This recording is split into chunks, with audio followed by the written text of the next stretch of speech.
Hi guys, I'm Joe Braun at Jones Bel Air Nissan, and I'm here to show you wireless Apple CarPlay on the all-new 2021 Nissan Rogue Platinum. Come on, let's check it out. So we're gonna go ahead and start up the vehicle, and then we just go here to the connection screen, and we add new device. You're gonna go into your Bluetooth settings, hit add new on the screen, select My Rogue.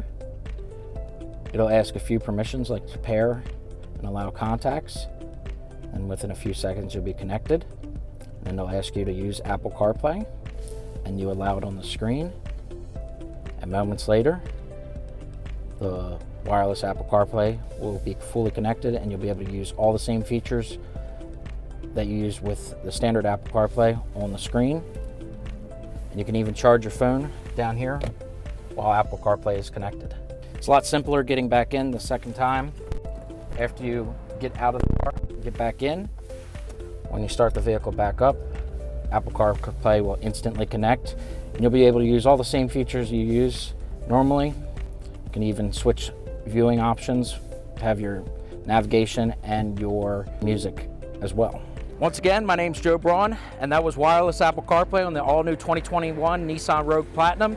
Check us out at belairnissan.com.